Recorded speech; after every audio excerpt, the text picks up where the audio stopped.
On est aujourd'hui le dimanche 3 Tevet, on est le 16 décembre et on est le 8e jour et le dernier jour de Hanouka. Et comme on est le dernier jour de Hanouka, et qu'à Hanouka on a l'habitude de faire des cadeaux, donc moi aussi je vous fais un cadeau, en tout cas pour, je pense, la majorité, pas forcément pour tout le monde.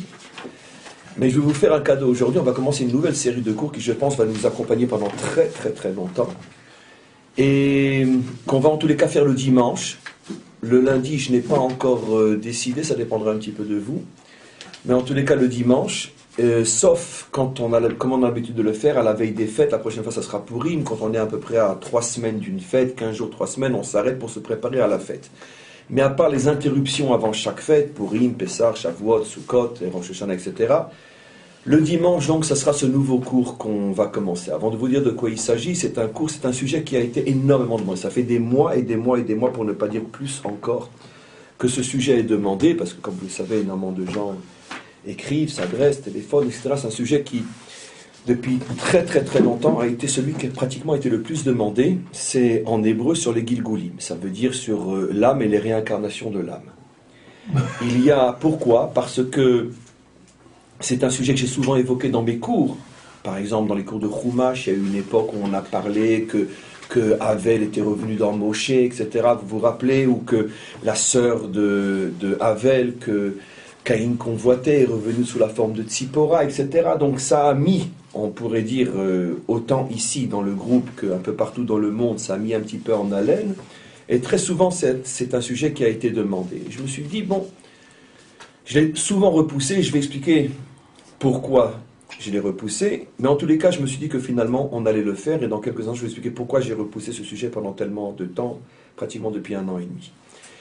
Et il y a à ce sujet-là, bien sûr, sur ce sujet-là, on a un livre, ce qui est pratiquement le seul qui a servi de référence fondamentale, on pourrait l'appeler la Torah Shebirtav des Gilgulim, la Torah écrite des Gilgulim, c'est le fameux Shara Gilgulim du Ari Akadosh. Dans ce Shara Gilgulim Otamo, la porte des réincarnations, dans ce livre-là, il ne parle pas que des réincarnations, il parle surtout et aussi de l'âme, de sa structure. Donc on va rentrer dans un monde extrêmement, extrêmement mystérieux, secret, complexe.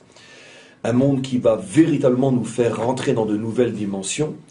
Et à partir de ces définitions sur les structures fondamentales de l'âme, le Ari Akadosh va nous expliquer comment ça fonctionne, pour qu'on revienne et de quelle manière, et qui revient, comment, pourquoi, etc.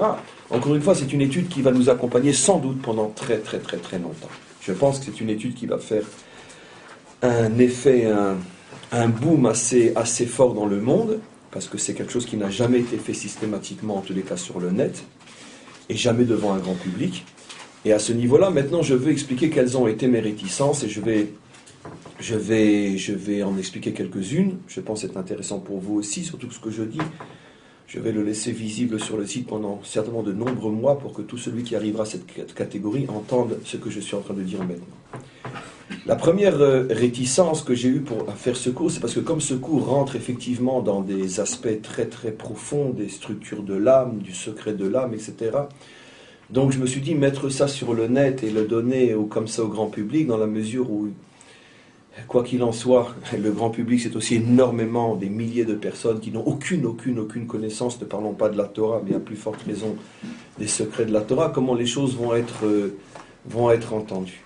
Mais d'un autre côté, fort du principe, qui est en tous les cas le principe qui guide les pas d'un chassid, que j'essaye d'être, nous avons l'ordonnance dans ces dernières générations de diffuser les secrets de la Torah, et jusque dans le monde de l'extériorité, selon l'expression connue du Baal Shem Tov, ça veut dire ne plus tenir compte dans les dernières générations, juste avant la venue du Mashiach, de qui, quoi, qu'est-ce, etc. Parce qu'il y a une nécessité qui dépasse notre propre compréhension. Il faut absolument que les secrets de la Torah se dévoilent dans le monde. Et même si, et on le sait, les secrets de la Torah arrivent dans les endroits les plus éloignés, ça veut dire moralement et psychologiquement, et surtout spirituellement, et va savoir quel usage ces choses peuvent, à quoi elles peuvent servir, mais malgré tout, on ne doit plus, dans nos dernières générations, priver les âmes qui sont méritantes et qui méritent de recevoir ces notions-là, on ne doit plus les priver sous prétexte que combien d'autres ne le mériteraient pas, ou ne sont pas encore prêts pour le mériter. Donc il y a eu effectivement pendant des siècles, voire des millénaires, on sait que la tradition juive protégeait les secrets de la Torah parce que justement il y a trop de personnes non vraiment préparées qui peuvent après eux aussi entendre et déformer et falsifier. Et donc on privait tout le monde, malheureusement même ceux qui étaient aptes à recevoir. Cette anaga, cette manière de faire a prévalu jusqu'il y a à peu près 300 ans, jusqu'à l'époque du Baal Shem Tov. Mais depuis l'époque du Baal Shem Tov, et cette chose va en s'ouvrant de plus en plus jusqu'à notre dernière génération, nos dernières générations, on ne fait plus attention à ce risque parce que il y a trop d'âmes, de bonnes âmes éparpillées dans le monde entier qui ont besoin de recevoir cette lumière pour se renforcer et tout simplement se rapprocher de la vérité. Et on ne peut plus se permettre de priver aujourd'hui ceux qui peuvent et doivent recevoir ces secrets sous prétexte que quantité d'autres peut-être vont falsifier le message.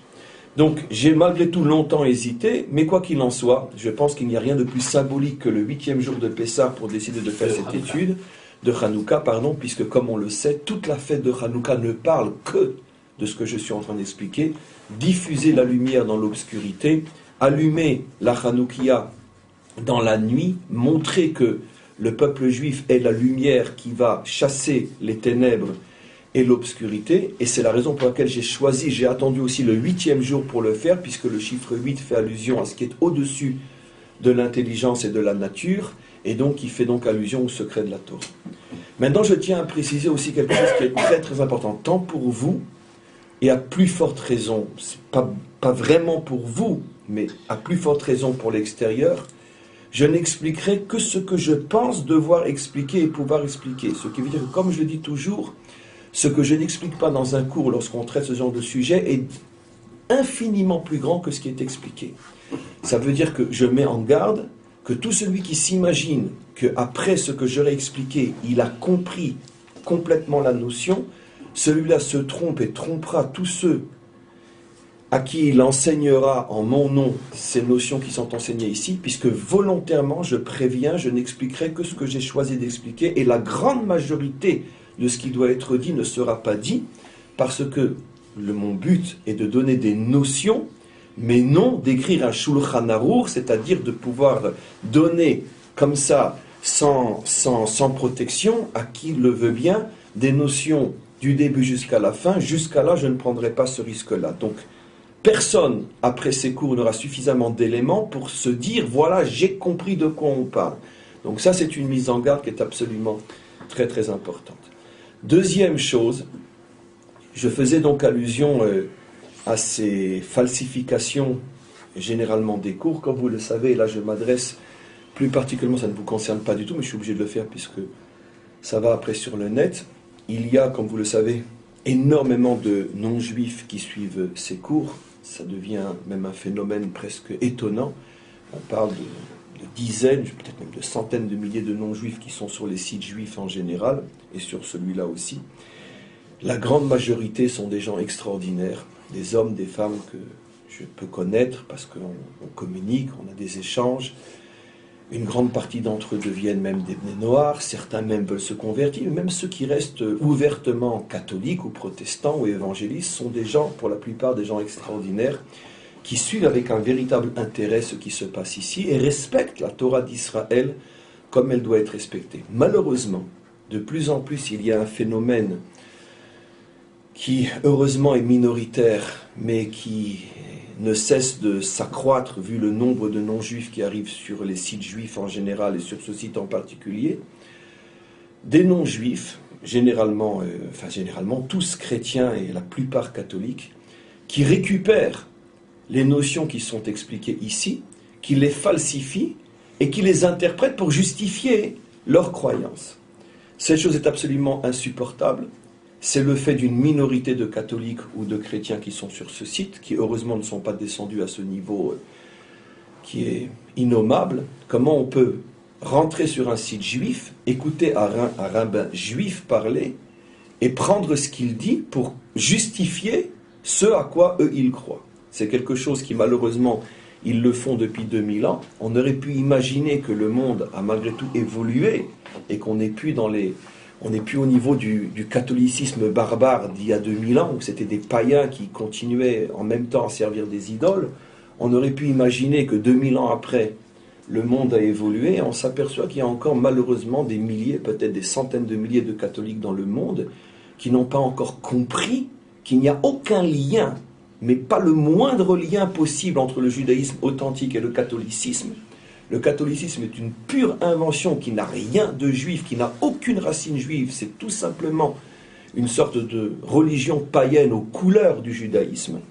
Et donc je mets en garde encore une fois, en prenant tous les risques que je prends pour le faire, que tous ceux qui se servent du judaïsme pour fonder leur religion sont des imposteurs, des criminels, des falsificateurs, des faussaires, et de toute façon, un jour, ils devront rendre compte de leurs mensonges. Quoi qu'il en soit, on va continuer et rentrer dans le cours d'aujourd'hui. Alors, dans le cours d'aujourd'hui, bien sûr, et je pense les prochains cours, on ne rentre pas encore véritablement dans le sujet. On va lire ensemble, d'ailleurs je veux, Bezrat Hashem, dans les jours qui viennent, vous procurer ce livre-là, que vous l'ayez devant vous.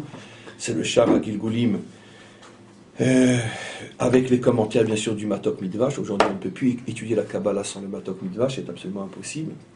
En tous les cas, je vais sans doute vous l'acheter pour que vous l'ayez devant vous. Quoi qu'il en soit, on va commencer donc une sorte de Hagdama, de préliminaire, dans lesquels il va nous faire une sorte de grand rappel sur des notions que la plupart d'entre nous connaissent déjà, parce qu'on les a souvent éparpillées dans différents cours depuis de nombreuses années. On a souvent parlé de ces notions-là, ce qu'est l'âme, d'où elle vient, comment elle se structure, et après il va parler un petit peu de manière très très globale de ce que sont les Gilgulim, et après seulement on rentrera véritablement dans le livre. Le livre lui-même, comment qu'il fonctionne, il y a le texte de Rabbi Chaim Vital, qui est en vérité l'enseignement du Ari HaKadosh. Là aussi, je tiens à faire une précision que je n'ai pas suffisamment faite, mais que la plupart d'entre vous connaissent. Le Ari HaKadosh n'a rien écrit de lui-même. Comme on le sait, il fait partie de ces grands maîtres qui, pour des raisons que j'ai souvent expliquées, pour ne rien perdre de la force, de la puissance de l'enseignement oral, se refusaient d'écrire, parce que dès qu'une chose est écrite, elle perd de sa force. On le sait, un livre ne sera jamais aussi fort qu'une parole, surtout quand la parole en est en face du maître.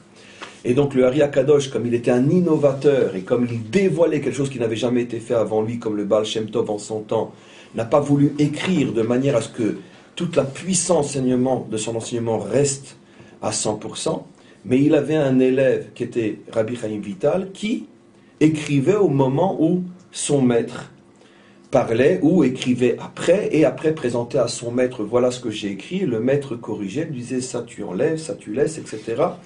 Exactement comme dans notre génération l'a fait aussi le rabbi, 99,9% des enseignements du rabbi, c'est-à-dire donc, je peux parler de milliers de livres aujourd'hui, ont pratiquement tous été écrits par ses élèves. Je m'excuse de faire un saut comme ça pour vous montrer quelque chose qui existe dans notre génération. Le rabbi avait ce qu'on appelle un choser, qui vit toujours aujourd'hui, qu'un homme très âgé, qui approche les 90 ans, un homme avec un pouvoir de concentration, je l'ai rencontré plusieurs fois, il vit aujourd'hui à New York, et une mémoire phénoménale, un homme qui était capable d'écouter le rabbi, parce que le rabbi parlait entre 7 et 12 heures, sans s'arrêter. Il s'arrêtait avec des chants, etc. Et donc était capable, parce que la plupart des enseignements du rabbi, là c'était même technique, impossible de les écrire, puisque les enseignements du rabbi, 90% d'entre eux étaient énoncés le Shabbat et jours de fête. Donc on ne peut ni enregistrer ni écrire. Donc il avait ce qu'on appelle une équipe de chosrim, de gens qui après vont répéter, réécrire devant lui. Il avait le chef des chosrim, qui est le Rav Kohn, qui est un homme très très connu, qui enseigne aujourd'hui dans le monde entier. Et donc c'est un homme, un génie, qui pouvait écouter pendant 7 à 10 heures ce que disait le rabbi, tout emmagasiné dans son cerveau, et tout de suite à la fin de la fête ou à la fin du Shabbat, passer la nuit à tout réécrire. Le lendemain matin, il apportait les écrits au rabbi, et le rabbi corrigeait, voyez, c'était juste, etc. Donc c'est comme si le rabbi avait écrit, puisque c'est directement de sa bouche à la plume, bien que le travail de transformer la bouche en plume est un travail extrêmement difficile, comme on le sait. Bon, lui, il avait, et il a toujours, puisqu'il vit toujours, ce génie. Et donc 90% des livres du rabbi, par exemple, tous ceux qui sont là-haut déjà, tout cela et tout ce qu'il y a derrière, tout ça a été écrit, et c'est rien, c'est même pas le centième de ce qui a été écrit sur 60 ans d'enseignement. Tout ça a été écrit à partir d'hommes qui entendaient, qui retenaient, qui écrivaient. Pourquoi le rabbi n'a pas écrit de lui-même? J'imagine parce qu'il n'avait pas le temps, Et deuxièmement, parce que c'est ça toute la puissance d'un maître authentique, c'est de rester au niveau de la parole et de faire confiance en la providence, comme il trouvera après des élèves qui écriront pour lui. En tout cas, le Ari Akadosh était à ce niveau-là, sauf que lui n'a pas enseigné ses enseignements n'ont été écrits que sur 1 an et 9 mois d'enseignement. La différence du rabbi, c'est 60 ans, c'est pour ça que la différence entre les livres. Et donc pendant 1 an et 9 mois, son élève, Rabbi Chaim Vital, qui passait 22 heures sur 24 à côté de son maître, et peut-être même 24 sur 24, je ne pense pas que c'était des gens qui devaient dormir plus que quelques minutes par 24 heures. Et donc, il captait l'enseignement, et il écrivait, après il redonnait à son maître regardait, il corrigeait, etc. Ce qui veut dire que, quand on dit, voici l'écrit du Ari Akadosh, c'est juste, parce que c'est mamash. Il n'y avait que quelques heures, des fois, de différence entre la parole et l'écrit. Et donc, et en tous les cas, on appelle ça les écrits du Akadosh, Ktive Ha'ari, les écrits du Ari Akadosh, bien qu'on sait que techniquement, c'est pas sa main qui a écrit, mais c'est la main de son élève, Rabbi Chaim Vital. Donc, y compris le Shar HaGilgulim, la porte des réincarnations, j'aime pas la traduction, mais pour qu'on sache de quoi on parle, c'est Rabbi Chaim Vital qui a écrit. Pour la petite histoire, c'était un juif italien. C'était un juif de la noblesse juive ou la bourgeoisie juive italienne, un homme très riche aussi, qui faisait du commerce dans le monde entier. Et c'est comme ça, entre autres, mais comme c'est aussi un très très grand maître, aussi un très grand Mekoubal, qui avait lui-même appris avec d'autres maîtres avant de rencontrer le Ari Akadosh, c'est la raison pour laquelle, bien que vivant en Italie, d'où son nom, Reb Chaim Vitali, on a ici un juif italien, et Vitali veut dire vie, donc c'est la traduction italienne de Chaim Vitali, Vital, et donc Vital la vie, et donc il faisait souvent des voyages à Tzfat pour aller se renforcer auprès des grands Mekoubalim de Tzfat, puisqu'il avait les moyens de le faire, et puis il avait des affaires un petit peu aussi dans le monde entier, je crois qu'il était marchand de tissus. Et donc c'est comme ça qu'il a rencontré le Ari Akadosh, que la Providence lui a fait rencontrer le Ari Akadosh, parce que le Ari Akadosh se trouvait en Alexandrie, en Égypte, il est né à Jérusalem, là aussi, bon, je le répète, mais c'est pas grave, le Ari Akadosh est d'origine française, il vient d'une famille française, son nom de famille Louria est l'hébraïsation du mot Loire, comme je vous l'ai expliqué, il avait un aïeul qui était médecin du roi de France, si je ne me trompe pas, je pense le roi Louis XIV, et qui a sauvé l'un des rois de France d'une grave maladie. Très souvent, les Juifs étaient médecins à la cour, à ces époques-là. Et donc, il a sauvé l'un des rois de France, ou en tous les cas, quelqu'un de très important en France. En récompense, ils l'ont nommé duc de la Loire.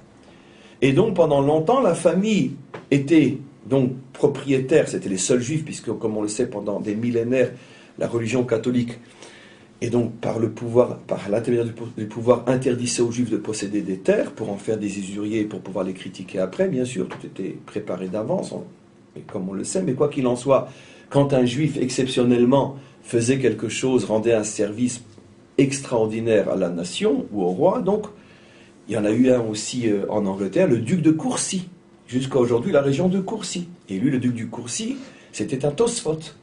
On a plein d'enseignements à lui dans le Talmud. On voit très souvent le duc de Courcy. Mais en hébreu, le Assar mi-Courcy. Incroyable, le Sar de Courcy. Lui, c'était un Anglais. Donc on a eu la famille, les aïeux donc du Ari Akadosh, sauf que eux n'ont pas laissé de traces, les aïeux en tous les cas, dans la Torah elle-même. Avec les siècles ou les décennies, cette famille-là s'est installée à Jérusalem, et voilà, et le nom a été hébraïsé arrivant en Jérusalem, de Loire, c'est passé à Louria. Il y a encore jusqu'à aujourd'hui de nombreux Louria. Et donc, il est né à Jérusalem, son père est mort pratiquement à sa naissance, sa mère, qui avait un frère à Alexandrie en Égypte, le frère a recueilli la famille, c'est comme ça qu'il a passé son enfance, son adolescence, et plus encore, il s'est marié en Égypte, à l'âge de 37 ans plus ou moins. Eliyahu Hanavi, il a eu un dévoilement qui lui a dit: va à Tzfat, tu rencontreras là-bas quelqu'un qui sera ton héritier, ton élève, qui va, à travers lui, transmettre toute ta Torah dans le monde entier. Et comme la Providence a fait que son père adoptif, qui était son oncle, était lui aussi commerçant de tissus, il lui a donné les moyens d'ouvrir un petit commerce de tissus à Tzfat. Il est arrivé là-bas dans le plus grand secret. Il avait 37 ans, là-bas il y avait tous les grands Mekoubalim de l'époque, dont Rabbi Moshe Cordovero, Rabbi Yosef Karo, Al-Kebat, celui qui a fait le chant Les Chadodi, c'était l'époque de gloire de la Kabbalah d'Israël, où jamais dans notre histoire on a eu sur un si petit territoire autant de grands Mekoubalim qui se trouvent à cet endroit-là. Arrive un petit jeune de 37 ans que personne ne regarde, il ouvre un commerce de tissus. Pourquoi? Parce que c'était la Providence qui faisait ça, pour que le marchand de tissus, Rabbi Chaim Vital, si déjà il était à Tzfat, il a entendu parler qu'on ouvre une nouvelle boutique, et comme son oncle, qui était lui-même riche, le gâtait, lui donnait de beaux tissus, Rabbi Chaim Vital est rentré dans la boutique du Ari Akadosh. Mais Rabbi Chaim Vital était un commerçant uniquement de l'extérieur. Toute sa journée, surtout quand il était à Tzfat, sa tête était dans l'étude du Zohar et de la Kabbalah. Et au moment où il rentre chez le Ari Akadosh, il avait une question dans le Zohar, en lui, qu'il n'arrivait pas, il n'avait pas trouvé la réponse. Et le Ari Akadosh, dès qu'il est rentré, il lui a donné la réponse. Vous imaginez le choc, d'où il va savoir ce que je suis en train de penser. En plus, le Rabbi Chaim Vital était beaucoup plus âgé que lui. Il était beaucoup plus âgé que lui. J'ai peur de faire une erreur, il me semble qu'il était plus âgé que lui, plus âgé que son maître. Et donc, en tous les cas, il était très étonné, d'où tu sors, où il vient, etc. Un marchand d'Alexandrie qui tout d'un coup lit mes pensées, et c'est comme ça que le lien s'est fait. Et donc, il l'a pris comme élève. Et donc, c'est à travers Rabbi Chaim qu'on a finalement les écrits, on a toute la Torah du Ari Akadosh. Donc, c'est quand même lui-même, inutile de vous dire combien le Rabbi Chaim Vital était lui-même Mekoubal, absolument inimaginable, et entre autres, on le verra peut-être dans ce livre d'ici quelques années, le Ari Akadosh a révélé à Rabbi Chaim qu'il était lui-même un Gilgoul de Rabbi Akiva.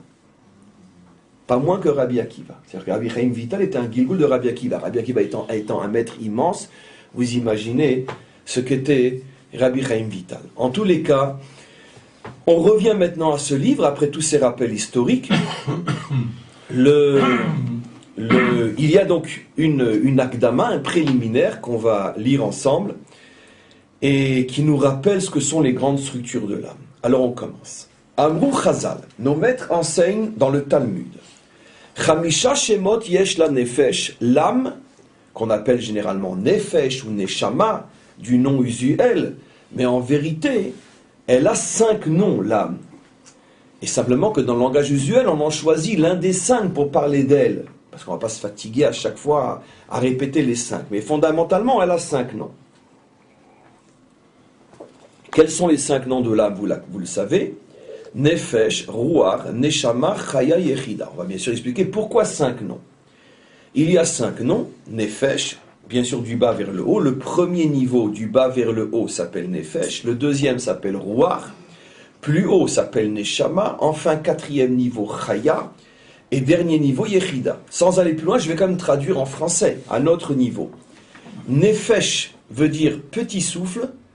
Quand on fait des petits souffles, ça s'appelle qu'on est nos chefs. Quand on essaye d'allumer un petit feu, c'est nefesh, petit souffle. Souffle court. Souffle court. Rouar, c'est déjà, le rouar en hébreu moderne, c'est le vent. Donc c'est déjà un souffle beaucoup plus dense. Neshama, c'est carrément la respiration. On s'arrête là, vous voyez que les 3 premiers noms de l'âme du bas vers le haut font allusion à l'air, à la respiration. On verra bien sûr pourquoi. Petit souffle, souffle normal, et souffle de vie. Parce que le vent n'est pas pour nous un souffle de vie, bien qu'il nous permette de vivre, puisque c'est de l'air. Mais la Neshama, 3e niveau, c'est vraiment un souffle de vie, comme il est dans la Torah, Veipar Be'apa Venishmat Chayim. Dieu insuffla en lui un souffle de vie. 4e niveau, Chaya, qui signifie la vie. Donc, le point commun entre les 3 premiers et le 4e, c'est qu'à chaque fois, on parle de la vie. Sauf que dans les 3 premiers, on parle de la fonction qui permet la vie, la respiration, avec ces 3 niveaux. Le 4e niveau, c'est déjà Chaya, la vie. Et le 5e niveau, Yechida, qui veut dire l'unité, l'unique, et qui fait aussi allusion donc à la spécificité la plus particulière de l'âme. C'est à ce niveau-là uniquement qu'on l'appelle Yechida, et comme on le verra et comme on le sait, c'est à ce niveau-là que véritablement on est au niveau de ce qu'on appelle l'essence de l'âme, l'âme véritable, qui fait d'elle quelque chose d'unique, d'incomparable à tout ce qui peut exister à part elle dans la création. On continue. Ve'en safek kilo nafal kriyat hashemot bemikre ou beizdamen. Il est clair que ces noms-là ne sont pas fortuits. Chacun fait allusion à quelque chose de très très très particulier. Comme les noms que nous avons, tout simplement. Et chacun d'entre nous porte un nom qui fait qu'il est spécifique par ce nom. Et à plus forte raison, et surtout c'est à ce genre de nom que fait allusion le texte, les noms de fonction. Si je suis avocat, médecin, rabbin, plombier, électricien, cordonnier, c'est clair que ce nom désigne ma fonction, donc précise ce que je fais. De la même manière, les noms sont des fonctions de l'âme, parce que les noms désignent ce que l'âme joue comme rôle à ce niveau-là. Donc ça on le verra, on continue. Kinoda, car on sait. Sheyesh dalet olamot. Donc on va commencer à avoir énormément de notions. On sait, donc maintenant il va expliquer pourquoi il y a 5 noms. Donc, comme je l'ai expliqué, 5 fonctions. Et il va commencer à nous rappeler que, n'oublions pas qu'il y a ce qu'on appelle 4 mondes. En vérité, 4 voiles. Ve'em nikraim beshem. Et voici quels sont les noms des 4 mondes. Et là, ce qui est intéressant, c'est que l'âme, il l'a nommé du bas vers le haut, tandis que les mondes, il va les nommer du haut vers le bas. Le premier des 4 mondes, pour l'instant, je ne fais que lire, parce qu'on ne peut pas encore expliquer avec 3 lignes. Le premier des 4 mondes, c'est Hatzilut, comme vous le savez, pour vous, mes élèves, rien de nouveau. Ça fait des milliers de fois qu'on a parlé de ces notions-là. Hatzilut, le plus haut des mondes s'appelle Hatzilut. Mais là, je vais quand même traduire en français. C'est pas une explication, c'est un tirgoum, une traduction. Hatzilut vient du mot Etzel. Etzel, à côté. Ça veut dire c'est le monde qui est le plus proche du divin. Ça vient aussi du mot les Hatzil. Ça veut dire que Ve'atzilu minarouar.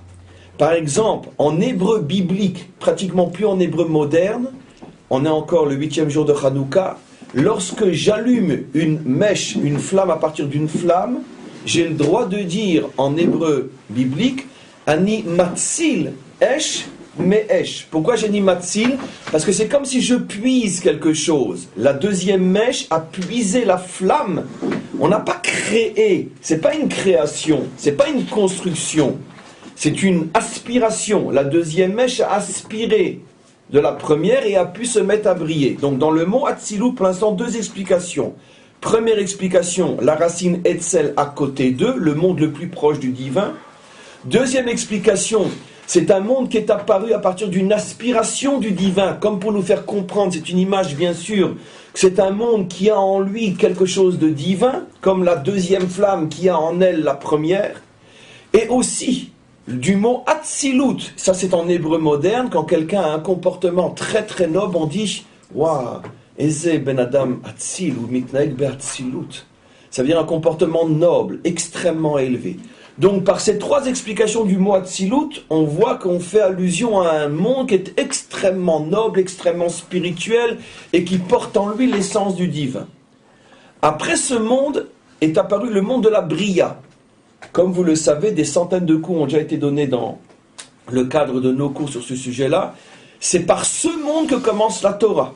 La Torah ne fait qu'allusion au monde de la Hatzilut, mais ne parle pas du monde de la Bria. La preuve, c'est que dès le premier verset, Bereshit bara Elohim, bara, elle fait allusion au monde de la Bria.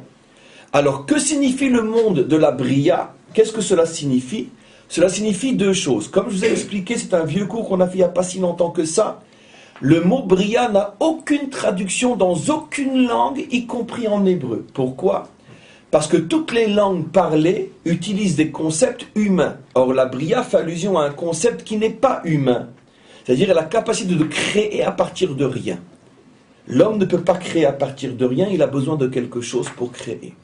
C'est ce qu'on appelle en français la création ex nihilo. Le mot Bria est un mot qui ne peut s'appliquer, quand on veut vraiment parler du mot tel qu'il est, ce à quoi il fait allusion d'après son sens, n'est applicable qu'à Dieu. Nous ne verrons jamais dans la Bible qu'un homme est boré. C'est absolument impossible. L'homme ne peut être que Yotzer ou Osé, mais il ne peut pas être boré. Donc la traduction du mot boré signifie créer à partir de rien. Là va se poser une question dans quelques instants. Mais la racine du mot bria est le mot bar, qui veut dire à l'extérieur. Bar est à l'extérieur. Quand on va dans un bar, on se met à l'extérieur du monde, puisqu'on sort de la réalité. Et donc, bria bar signifie est à l'extérieur. En quelle langue? En araméen. En araméen usuel, dans tout le Talmud, quand on parle d'extériorité, on parle de bar. Et en hébreu biblique. Mais pratiquement le seul endroit où on voit le mot extériorité, tel que j'en parle, c'est dans le mot bria, dont la racine c'est bar, qui va devenir après le mot araméen usuel extérieur.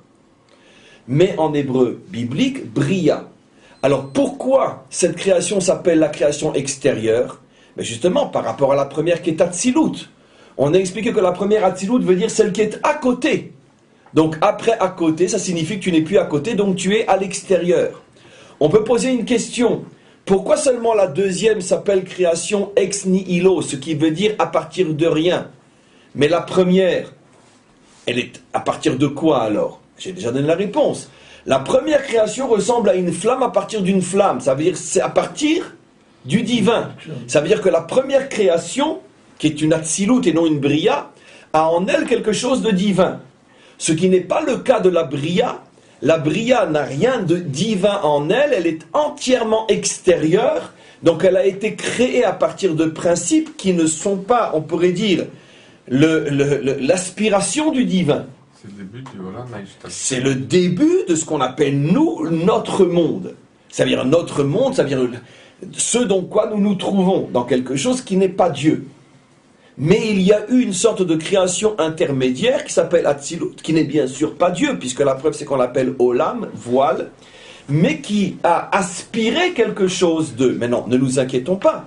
Le phénomène de la Atzilut, nous allons le retrouver dans l'homme lui-même, puisque comme nous le savons, l'âme elle-même, ça dépend à quel niveau, comme on le verra, ça fait allusion au niveau de la Yechida, l'âme elle-même s'appelle Chelek Eloka Mima'al. L'âme elle-même est une partie du divin. Donc, des notions de divin se trouvent aussi dans ce monde, mais ce sont des notions de divin et non le divin lui-même. À ce niveau-là, j'arrête et j'explique quelque chose d'extraordinaire, qui, parce que justement, tant pis pour eux, ils n'avaient pas les clés, se sont servis de ce genre de notions que j'explique, d'accord, pour tomber dans tout le paganisme dans lequel ils sont tombés, de ressemblance entre l'homme et Dieu, qui est du païanisme total. Quelle est l'erreur fondamentale qu'ils ont fait et qu'ils auraient refait sur mes propos si je ne disais pas ce que je vais dire, qu'ils ne vont pas entendre de toute façon, puisqu'ils ne s'intéressent qu'à ce qui les intéresse dans mes cours, c'est qu'attention, ici on parle de nom, Shemot, mais le nom n'est pas la chose elle-même. Quand je dis Réhouven, c'est le nom de la personne qui est en face de moi. Mais lui n'est pas Réhouven. Sa substance, c'est pas du Réhouven. À plus forte raison, quand je dis médecin, je parle de sa fonction, mais c'est pas lui. Lui, son être n'est pas du médecin. Et ainsi de suite. Un nom ne peut jamais définir l'essence, mais la fonction de. Ce qui veut dire que tout ce que nous disons ici, qu'il y a des notions de divin dans la création, c'est des noms de divin, N-O-M, c'est-à-dire des fonctions divines dans la création, mais non l'essence du divin dans la création. Vous comprenez?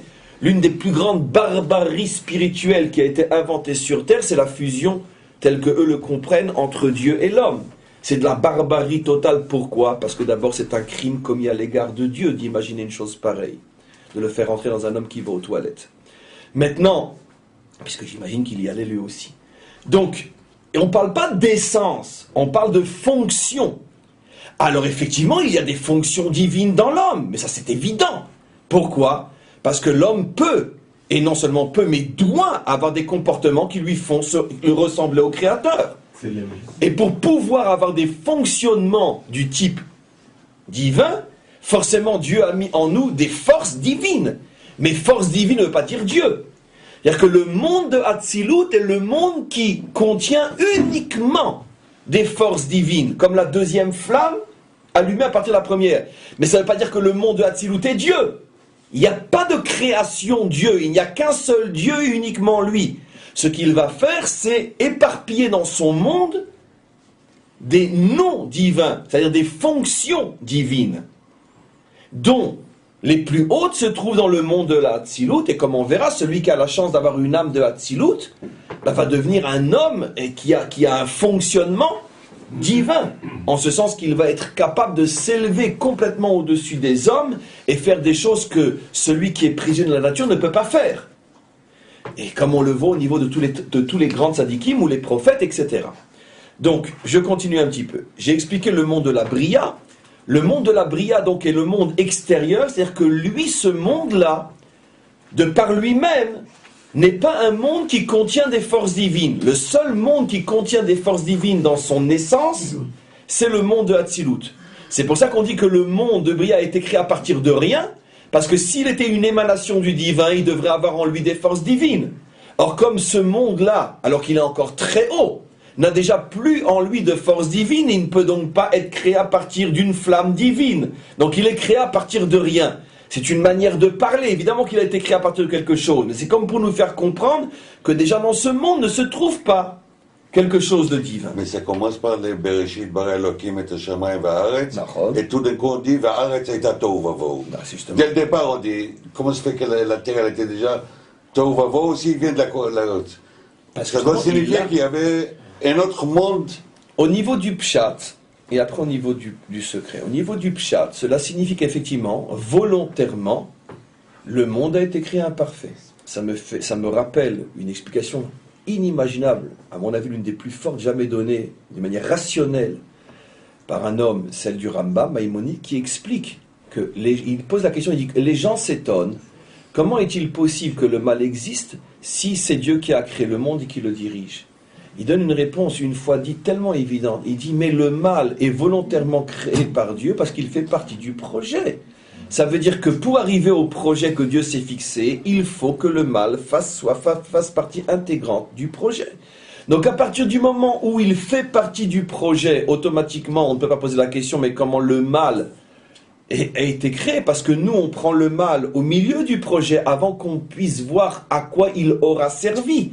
Mais quand on va être à la fin du projet et qu'on va se rendre compte qu'il a été l'un des facteurs déterminants de la progression du monde, automatiquement on se rendra compte que le mal n'était pas un facteur négatif, mais un facteur de progrès, comme on le sait.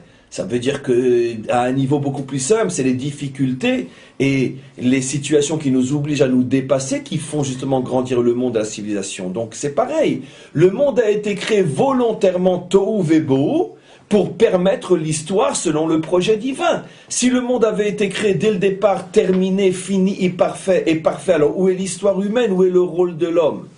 Donc, volontairement, mais le tohu vebohu n'apparaît que dans le monde de la Bria, dans le deuxième.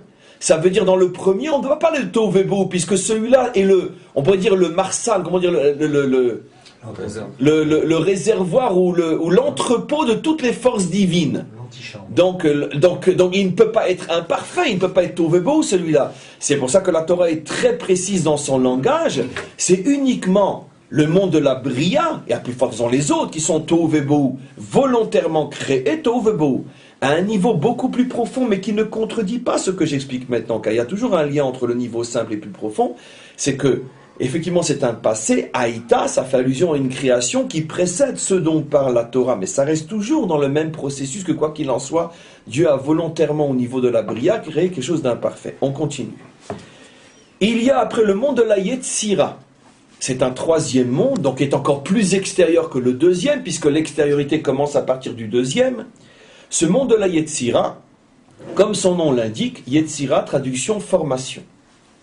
En reprenant ce que Nathan a dit, le monde de la Bria est tohu vebohu, il est volontairement en dessus-dessous, volontairement créé comme un amalgame d'imperfection, de manque et de bouleversement, de forces qui se cognent les unes aux autres.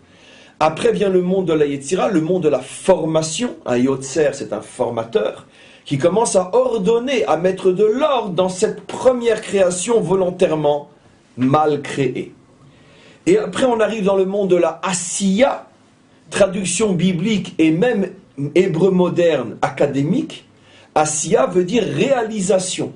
Le mot la'asot ne veut pas dire faire, comme en hébreu usuel, mais réaliser.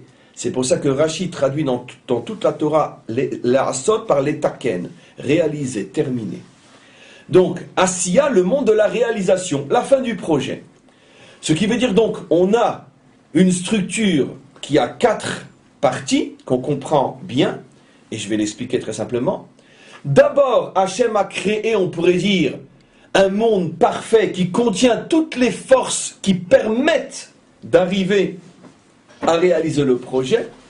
Une fois que ce monde parfait a été créé, selon le principe de Sof Maaseh B'Machashava Trila, pour pouvoir réaliser la fin du projet, il faut que tout ait été préparé d'abord pour permettre à l'homme de réaliser, parce que sinon il se sert de quelle force pour réaliser? L'exemple le plus connu, le plan dont va se servir l'architecte puis le constructeur pour construire la maison. Maintenant, le plan, lui, est déjà parfait. Quand vous achetez un appartement, en plus sur plan, on vous montre la maquette, on vous montre le plan, c'est magnifique. Mais quand après vous vous rendez sur le chantier, vous voyez un tohu-bohu inimaginable. Vous voyez des trous, des tracteurs, du bruit. Si vous vous arrêtez là, vous allez chez l'architecte et dites, je comprends pas, mais d'après ton plan, ça devrait être tout beau. Quelle est la réponse de l'architecte? Triple idiot. Pas besoin de terminer la phrase. C'est exactement à quoi on ressemble lorsqu'on demande à Hachem pourquoi le monde il est comme ça. Mais attends, mais on est en train de le construire le monde. Donc, d'abord, il y a le monde de Hatzilut qui est effectivement la maquette. Sur la maquette, tout le monde il est beau, tout le monde il est joli. Mais le problème, c'est qu'il est gentil, mais le problème c'est qu'après quand on descend dans l'histoire, tout se voile. On arrive d'abord dans le monde de la Bria, qui correspondrait au terrain tel qu'il est encore à l'état sauvage, avec les premiers tracteurs qui arrivent et on commence à faire du bruit, des trous, de la poussière. Après, le monde de la Yetzira, qui est le monde où on commence déjà à deviner, tiens, où va être l'immeuble, où va être le jardin, où va être la cour, ça commence à prendre forme. Et le monde de la Asiya, c'est quand tout est terminé, le projet est maintenant prêt à recevoir les acheteurs et tout le monde rentre et chacun récupère son appartement. Ça, c'est le monde de la Asiya. Donc, dans l'histoire, on a très bien compris, il y a d'abord le projet fondamental, mais qui est très spirituel, c'est pour ça qu'il s'appelle Hatzilut. Après, on descend dans l'histoire, et dans l'histoire, on est d'abord confronté au Tohu Vebohu. Après, les choses commencent à se former petit à petit, et c'est seulement dans les temps messianiques, les Mot HaMashiach, qu'on rentre vraiment dans le monde de la réalisation, le monde de la Asiya.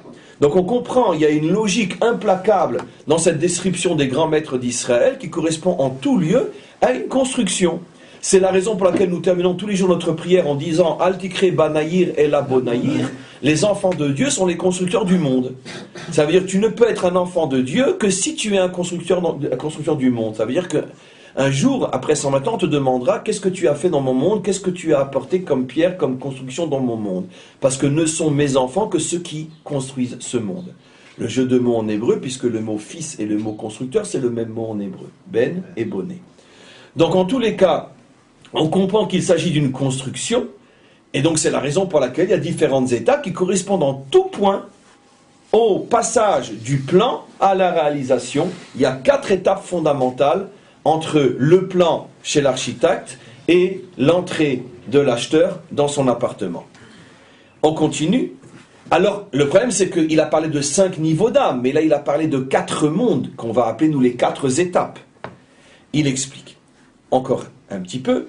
Ou bechol olam, sache que dans chacune de ces étapes, dans chacun de ces mondes, yesh he bechinot, chacun des 4 mondes, chacune des 4 étapes est elle-même décomposée en 5 niveaux fondamentaux qu'on appelle les 5 partsoufim. En hébreu moderne, un partsouf, c'est un visage. Pourquoi qu'est-ce que le visage dans l'homme? Le visage dans l'homme, c'est l'identité de l'homme. Tant que tu vois le corps de l'homme, tu ne peux pas faire la différence entre un homme et un autre. Et puisque les corps sont tous identiques, tu ne peux commencer à mettre une identité sur un être qu'à partir de son visage. Seulement au niveau du visage, les êtres véritablement commencent à se différencier. Donc, le partsouf permet de donner une identité, ça veut dire de connaître la chose. C'est la raison pour laquelle, dans le langage codé de la Torah et des maîtres d'Israël, lorsque Moshe a demandé à Hachem de se montrer à lui, Hachem lui a dit « Tu ne pourras pas voir ma face, tu ne verras que mon dos, que ma nuque ». Ça veut dire qu'une véritable vision de l'identité divine, d'une manière absolue, c'est absolument impossible tant que l'homme est dans ce monde, ou plutôt dans ce corps, mais tu peux avoir un aperçu vague, comme quelqu'un qu'on voit de dos et qu'on peut plus ou moins reconnaître si on le connaît. Mais ça reste très vague, parce qu'on peut encore se tromper. Donc, il y a ce qu'on appelle les partsoufim, un mot codé des Mekoubalim pour dire que chacun des 4 mondes a 5 partsoufim, ça veut dire à 5 niveaux de dévoilement de lui-même. Ça veut dire qu'il a 5 visages, bien sûr de plus en plus hauts, qui nous permettent de percevoir ce monde d'une manière de plus en plus haute. Donnons un exemple très simple dans la vie de tous les jours. Un palais avec différentes pièces.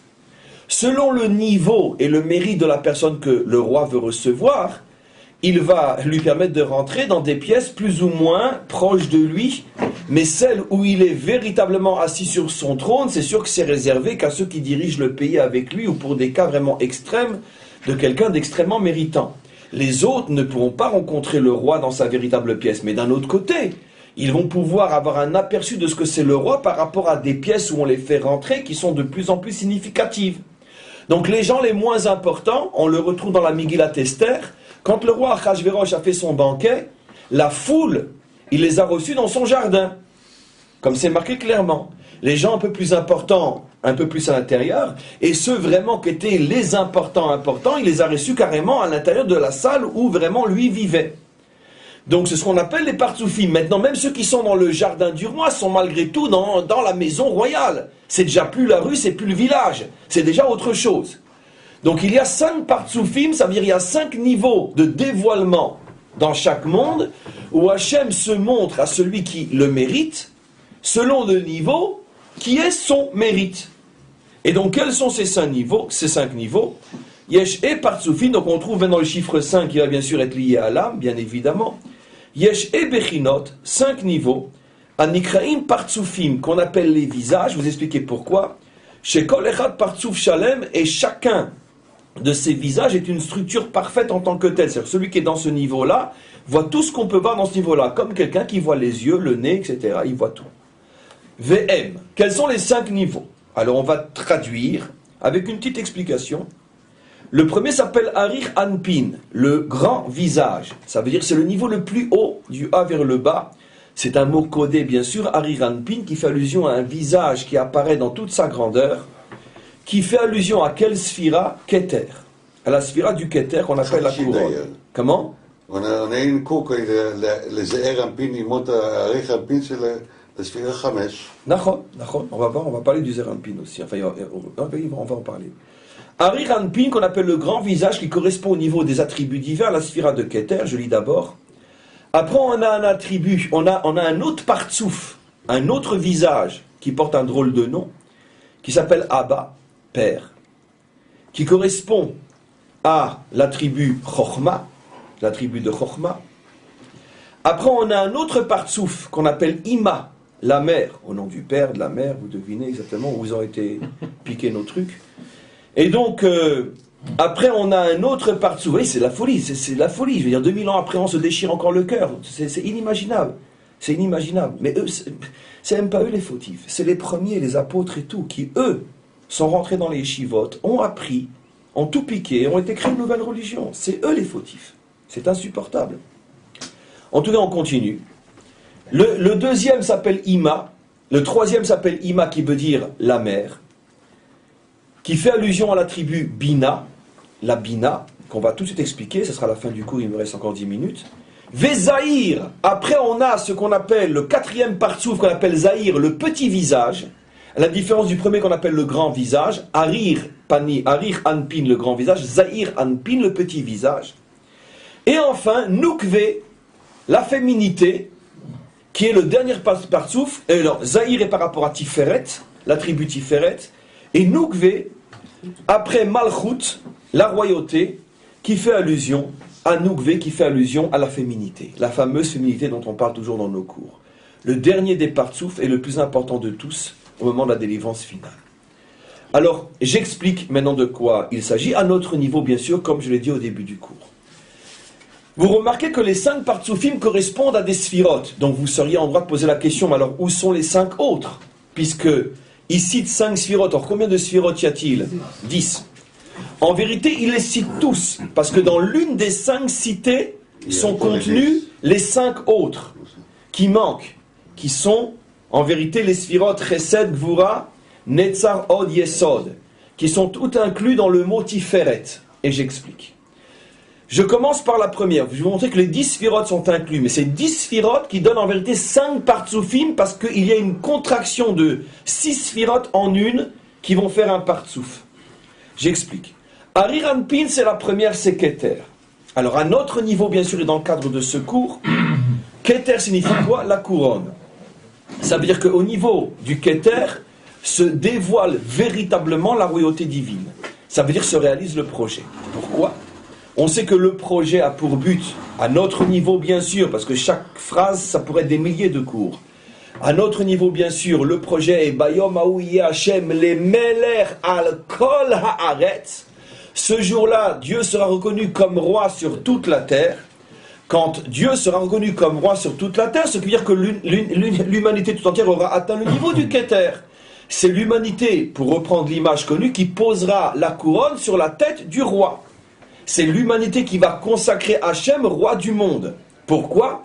Parce que pendant toute l'histoire, soit on ne le consacre pas du tout, il n'existe pas, soit on pense à d'autres, soit même dans le monde des croyants, qui englobe bien sûr juifs et non-juifs, il y a ceux qui le reconnaissent comme créateur, il y a ceux qui le reconnaissent comme père, il y a ceux qui le reconnaissent comme justicier, comme amour, comme tout ce que vous voulez, mais le dévoilement roi n'a encore été produit par personne, puisque personne ne le reconnaît encore comme roi.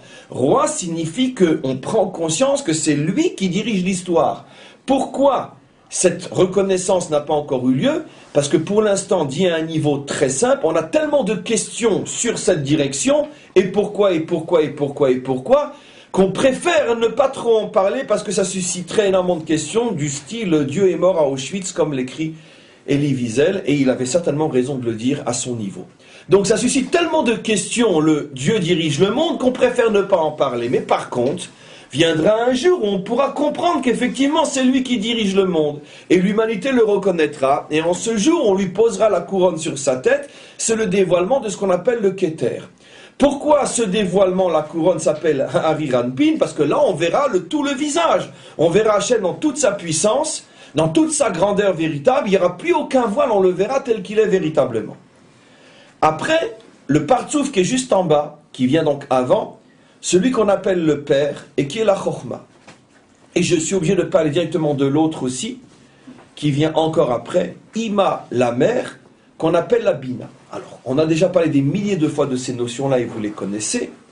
Chokhma et Bina font allusion à un niveau très haut, et à un autre niveau encore, je suis loin de tout expliquer, même pas l'ombre de l'ombre, font allusion au mécanisme de la pensée authentique, de la religion authentique, de la vérité vraie, de toute vérité vraie. La vérité vraie, pour pouvoir naître dans le cerveau de l'homme, a besoin de passer par deux étapes qui sont Chokhma et Bina.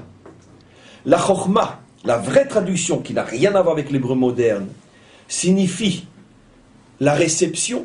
Ça veut dire que tu reçois quelque chose qui vient d'en dehors de toi, mais toi tu es au niveau de la Bina. Tu vas prendre la graine et tu vas en faire une connaissance. Exactement, maintenant vous comprenez pourquoi on appelle ça Abba Veima, comme l'homme et la femme.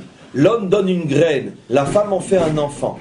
La femme ne peut faire un enfant que si elle reçoit quelque chose qui est extérieur à elle. On aurait pu imaginer que puisqu'elle fait 99% du travail, pourquoi elle n'aurait pas la possibilité de s'auto-féconder aussi?